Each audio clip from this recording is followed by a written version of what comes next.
Crash Course U.S. History. Today's topic is going to be about FDR and the Great Depression. Yeah. Okay. The Great Depression, which lasted from October 29, 1929 to 1939, was a period in American history where there was a severe economic depression where people lost money and their jobs. The stock market plummeted October 24th, 1929, and when the market crashed, it weakened the nation's banks in two ways.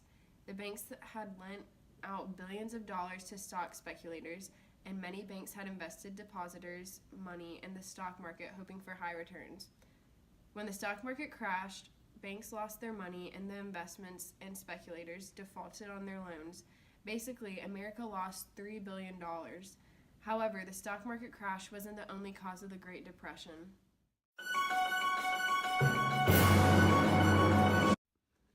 Many people might be wondering how bad life was during the Great Depression. In 1930, 1,352 banks suspended operations, plus more than twice the number of bank failures occurred. In 1932, 30,000 companies went out of business, and by 1933, 1/4 of the workforce was unemployed. Jobless often went hungry, plus soup kitchens became a big thing.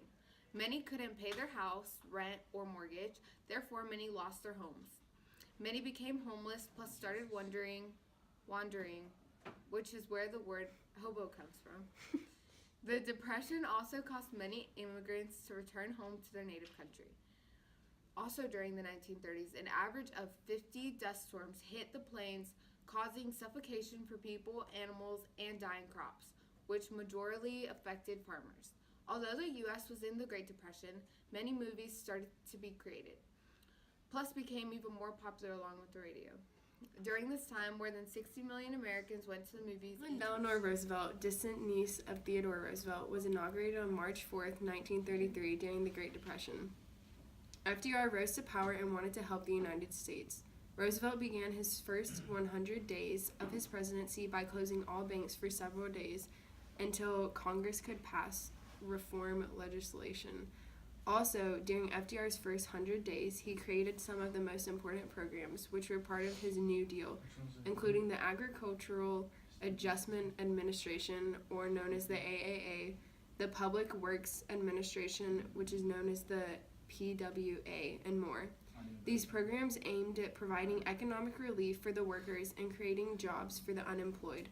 Roosevelt also initiated reforms of the financial system, with the creation of the Federal Deposit Insurance Corporation, also known as the FDIC, to protect depositors' accounts, and the Securities and Exchange Commissions, SEC, to regulate the stock market and prevent abuses of the kind that led to the 1929 crash. Pretty obvious that this time period was a struggle for most Americans.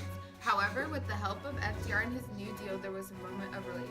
Even though there were many issues, movies and all kinds of entertainment became a big deal during this time period, which impacted the U.S. for the better. That's it for Crash Course U.S. History. Thanks for joining us. Okay. Wait, I'm like sitting. Franklin Delano. Wait, I'm not doing. Okay, Franklin. Wait, is that how you say his name?